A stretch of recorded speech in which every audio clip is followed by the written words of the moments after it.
Today's show is sponsored by the ABV Barrel Shop. The ABV Barrel Shop is located in the St. Louis metro community of Arnold, Missouri. The ABV Barrel Shop is focused on one thing, single barrels. Best of all, you can try before you buy. Head over to abvbarrelshop.com to sign up for their email and text distribution so you know what they have in stock, what classes are coming up, and who from the industry may be coming in to visit. The ABV Barrel Shop. It's where single barrels live. We are also sponsored by the Bar to Go. The Bar to Go offers traveling minibars that are no bigger than a small purse or toiletry bag. Best of all, they are fully customizable so you can create the perfect piece that is unique for you. If you own your own business, what a fun and unique way to promote what you do.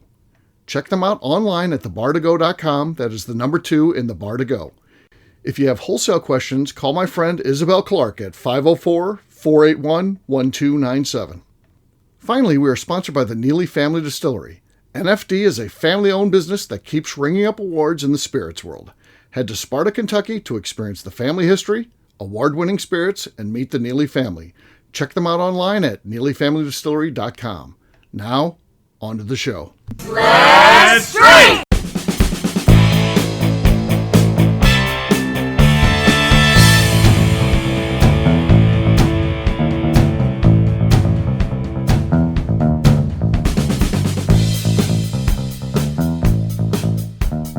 Welcome to the Bourbon Daily, the podcast about everything bourbon delivered to you every day of the week. Today on the show, we share our ideas about shooter bourbons. I am your special celebrity guest host, Kathy Cool. Please join me in welcoming my co-host, Steve Akeley, along with our special guests, Darren McCrory and Lori Mangrum. Mangum. Hey, what's up? Hey. I answer to anything, Kathy. Don't worry about it at all.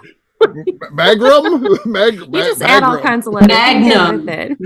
I think you didn't say Magnum, though. I could forgive Magnum because in your mind wants to transpose a couple letters there. And, all the time.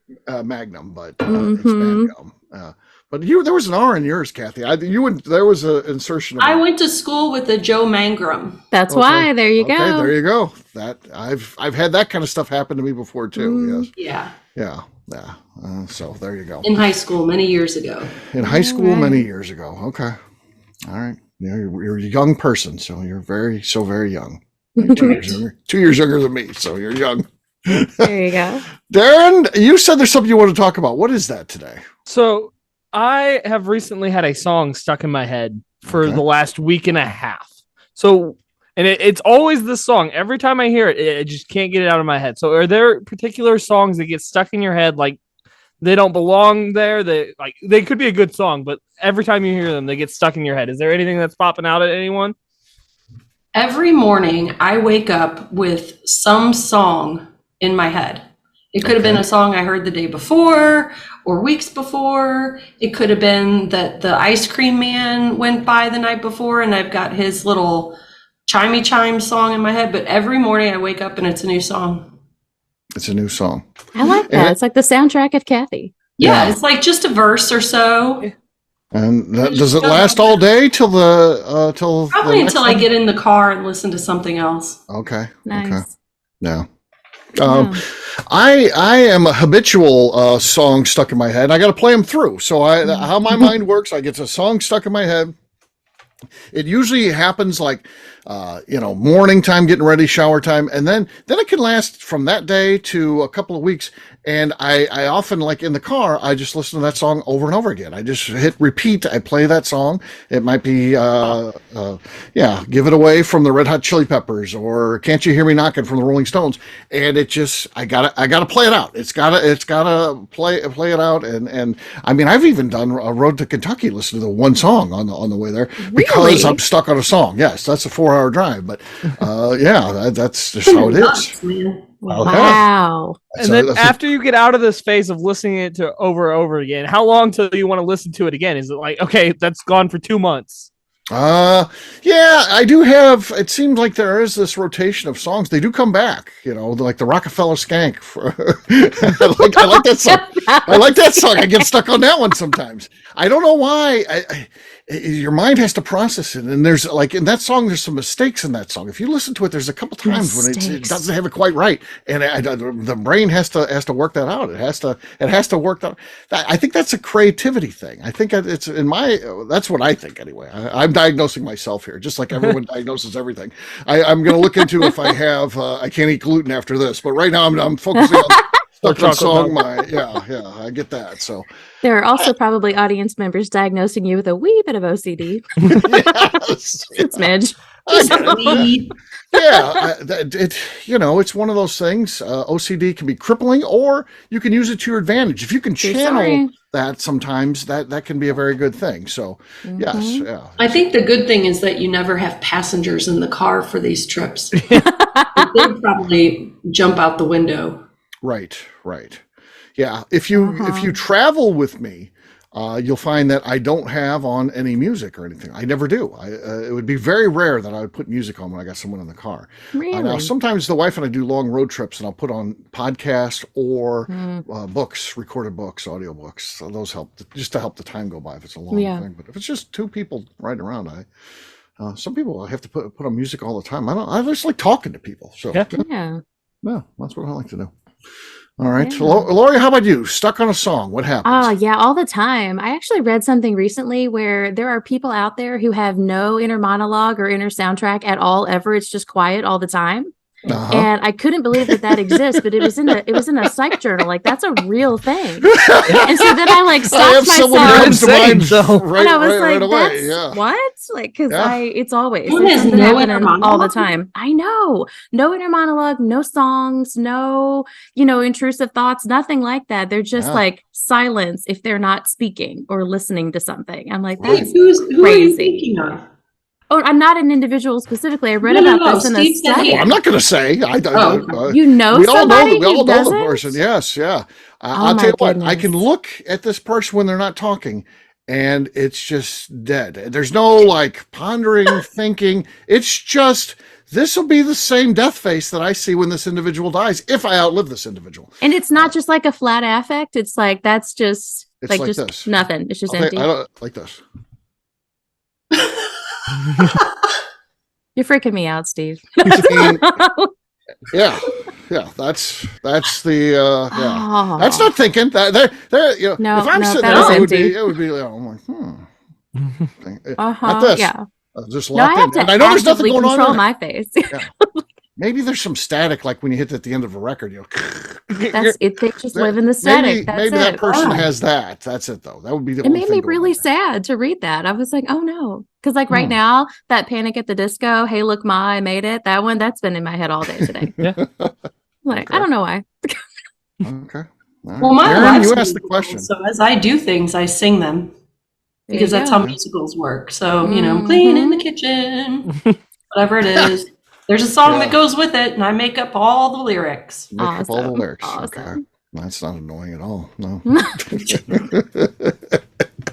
I have an inner monologue. I'm not accusing anybody on this call of not having an inner monologue, for the record. That's all I'm going to say, though. No more hints. Darren, what about you? Ever since about 6th grade, when I remember hearing this song for the first time, every month or so, it will somehow get back into my head. And it's Eye of the Tiger. Which is a great song. But once it's in there, it does not leave. And 1 year, for a whole month in 6th grade, everything I said was just Eye of the Tiger. Everything, everywhere. It was ridiculous. And ever since then, I haven't been able to escape it for more than 2 months at a time. Wow. You have a slight obsession with Rocky. Yeah. I mean, that could happen. A good movie. That could happen. If he was older, I could believe that. I mean, you go see that movie. Those movies would pump you up. Now you look back, they're corny now, but at the time it was like, oh man, he's fighting for America, against this terrible Russian or whatever it was. It was those were. They did a good job of those movies. Again, I don't know that they hold up really well, but at the time when they came out, I liked them.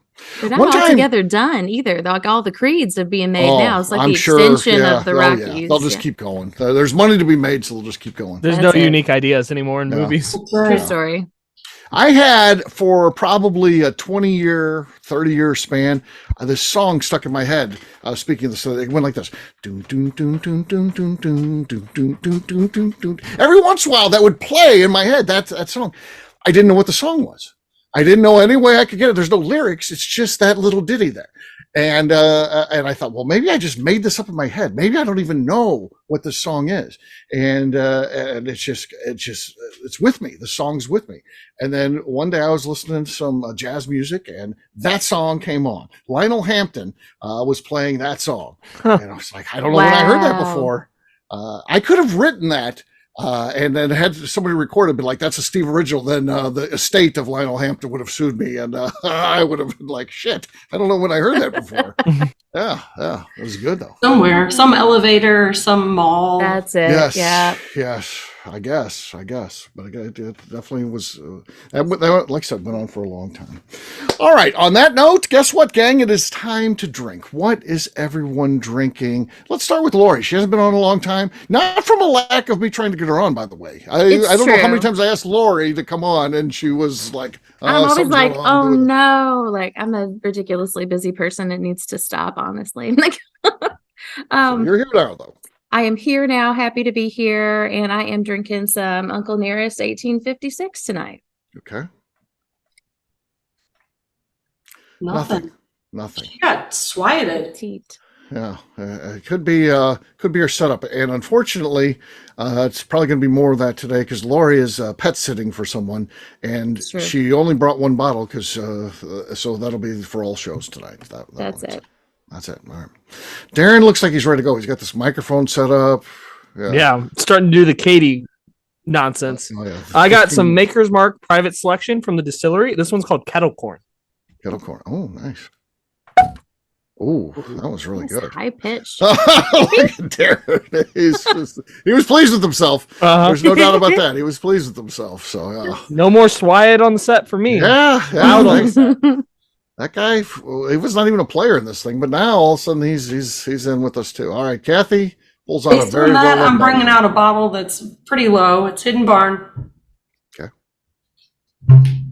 Oh, that was nice tone. Bass. Very nice. Yeah. Not enough to take over the lead. Darren does still have the lead. I've got some Woodford double oaked. I didn't even know I had this. I just looked over and it was there. So I thought I'll try this. Here we go. Also very nice. Not to Darren's level there though. He clearly won this thing. So there you go. Cheers, Darren. Cheers. All right. We'll take a quick break. And then when we come back, we are going to be talking about shooter bourbons, things that you can drink without worrying whether or not you should be sipping on them. You just throw them back and go. We'll talk about that in just a few.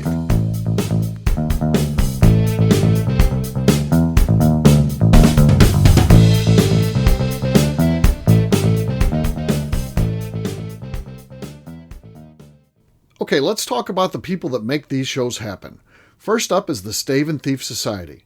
Via their in-person class at Moonshine University in Louisville, Kentucky, the Stave and Thief Society is the place where you, a bourbon enthusiast, can expand your knowledge and emerge an executive bourbon steward. In 2017, I completed my executive bourbon steward certification. It's the most comprehensive bourbon certification available and connects you with an expansive network of bourbon enthusiasts and professionals. Check out the full listing of in-person and online certifications and join the society today by enrolling at staveandthief.com. We're also sponsored by the ABV Barrel Shop. The ABV Barrel Shop focuses exclusively on barrel picks. It's the job of owners Steve Akeley and Jim Fosnot to seek out distilleries that are making the best whiskey in the world, taste through their barrels, and select the ones that are off-profile in the best way possible. They have high standards and refuse to allow anything into their store other than something they would be proud to have their name on. This leads to some really awkward conversations with distilleries that can't make it, but they do it for you, their customers. Learn more about what is going on at their St. Louis-based store by heading over to abvbarrelshop.com. Last but not least, we are sponsored by Neely Family Distillery. Royce Neely is the 11th generation distiller in one of America's oldest distilling families. A visit to Neely Family Distillery takes you through family history, where you can see all the artifacts and newspaper clippings through the years from this family that started distilling in America after James Neely arrived from Northern Ireland in 1740. Today, Royce Neely and his team are crafting some of the best spirits in America. Their bourbon and absinthe offerings keep winning top honors in the spirits competitions. Recently, their absinthe made history as the first platinum winner in the absinthe category at the San Francisco Spirits Competition. Neely Family Distillery is definitely a bucket list destination if you are a bourbon fan. Learn more about their spirit offerings, visiting their facility, and the awards they have collected over at NeelyFamilyDistillery.com.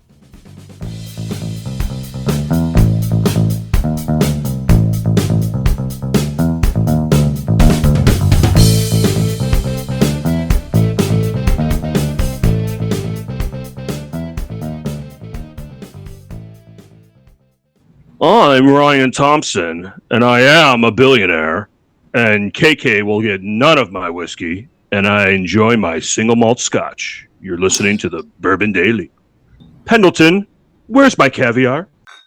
Welcome back to the Bourbon Daily. Today we are talking about shooter bourbons. Yes, we are. So again, very different than what we normally do. I think the folks on this podcast today are typically whiskey neat drinkers, and they're sipping. They're enjoying what they have.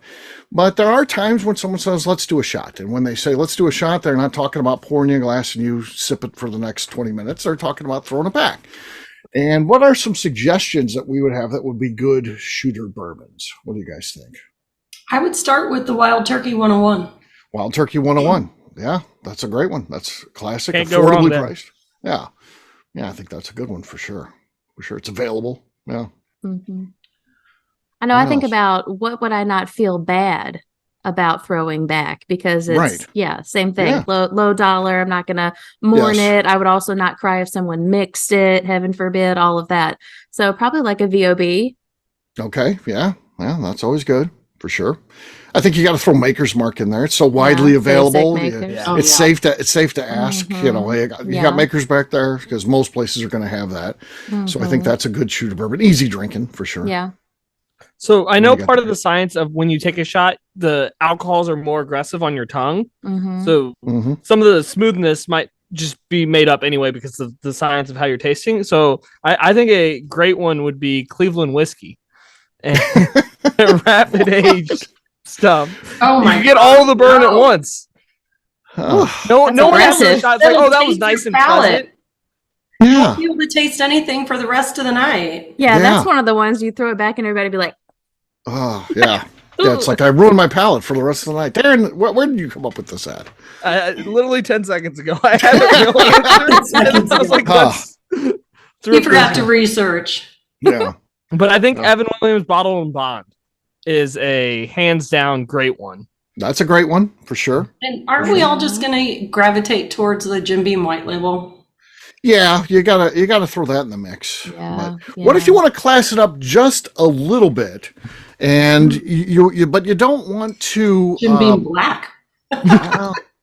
class it up higher than that. But yeah, where it's still affordable, I think just your basic Yellowstone, just That's a the good one. standard Yellowstone Yeah. bourbon. I think I think Stephen Fonte would. What do you think he would say right now if he knew that you would shoot back his most beloved bourbon? I think he'd be okay with it. Okay. We're You gotta paying for like the read in shots. his voice. We're paying for it. That's true. There you go. Yes. Yes, we're not asking for him to be calm. So I think he'd be okay with it. It's a Mhm. 93 proof whiskey, so it's not over the top. It wouldn't be tough. I think. Yeah.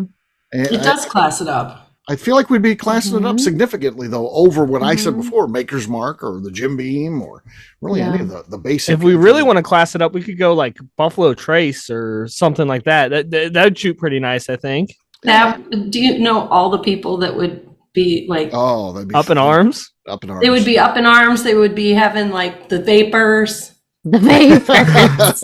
They'd be like, oh my God, what are you Wow. doing over there with that Buffalo Trace? Products in the world, and you're just shooting it back like heathens. Yes. That's such a weird one to me because people act like it's so tough to find, and we can find it in St. Louis area at the grocery everywhere. store. It's Oh, not at yeah, the liquor it's- store. At the grocery store, you can find it wherever you want. It's Yeah, I can loaded get up. that at Walgreens in Louisville. Yeah. But people act like they'll post in like the St. Louis Bourbon Society. Look what I got today, and it's like, oh, okay, I can go to Schnucks and get 40 of those if you want me to. Like, good job. That's a fun store name. Schnucks. Schnucks. We yes. don't have those. Oh. That's basically all we have. I mean, I don't know how many Schnooks there are in St. Louis. Is it like a Darren, you might Kroger?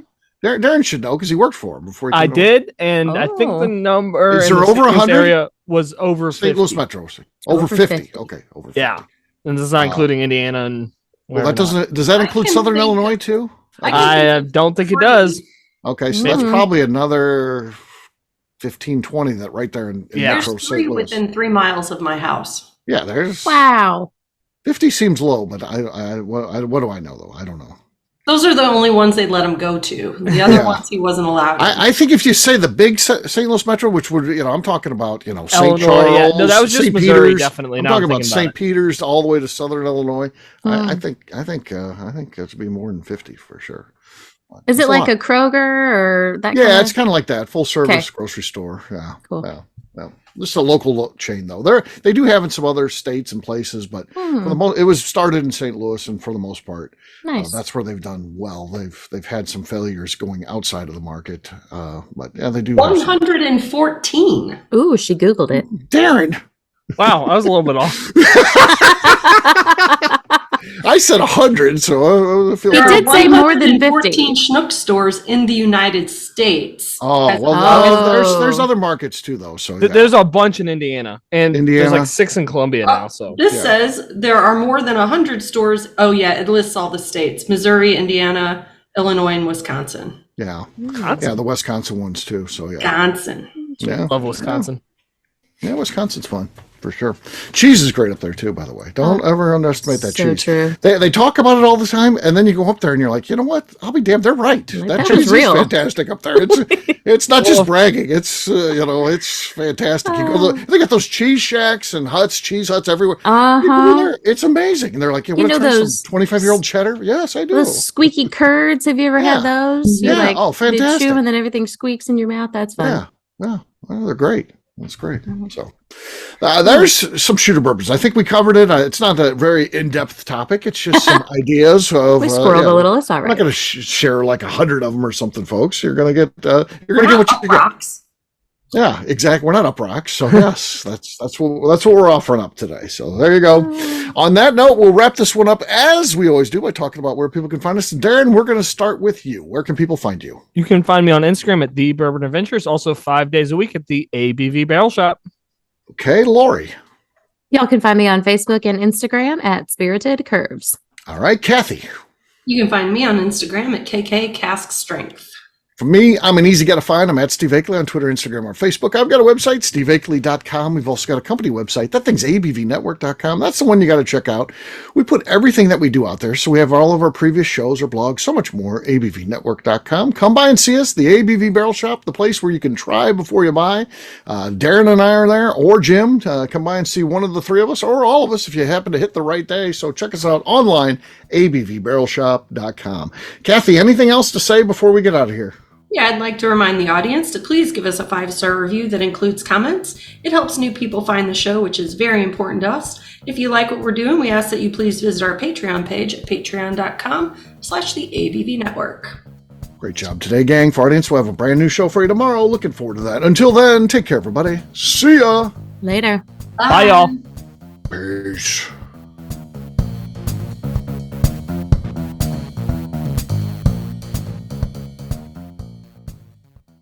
Before we finish the show, let's talk about some of the great companies that support the ABV network. First up is Moonshine Still Pro. Moonshine Still Pro is owned and operated by Russell Creed, who makes stills for the hobby distiller. He offers a one-stop shop for everything the at-home distiller needs. Whether it's a small, experimental stovetop still or something bigger you run outside, he has the still or parts you would have difficulty fabricating yourself if you were trying to build a DIY still project. Additionally, he has resources to assist in creating unique distilled spirits, including heirloom grains, barrels for aging, and recipes. Check out Russell's company online at moonshinestillpro.com. Finally, I have a question for you. Have you ever boxed a bear? Of course not. That'd be silly. Bears really don't follow the rules, so shots in the back of the head, punches to the nuts, and scrums after the bell would be the norm. A better idea would be to enjoy Boxing Bear Whiskey, a brand crafted by Nobleton's Distilling House in Union, Missouri, and sold exclusively at the ABV Barrel Shop in suburban St. Louis. This is a popular offering that sells out quickly, but when you're in town, stop by the ABV Barrel Shop and see if they have it in stock. Better yet, sign up for their email and text distribution over at abvbarrelshop.com and you'll know exactly when it is in stock. This is Steve Akeley, owner of the ABV Network, signing off. We thank you for listening to our programming and truly appreciate your support. The Bourbon Daily is part of the ABV Network. For more information or to become a sponsor, please visit abvnetwork.com. Thanks for listening and cheers.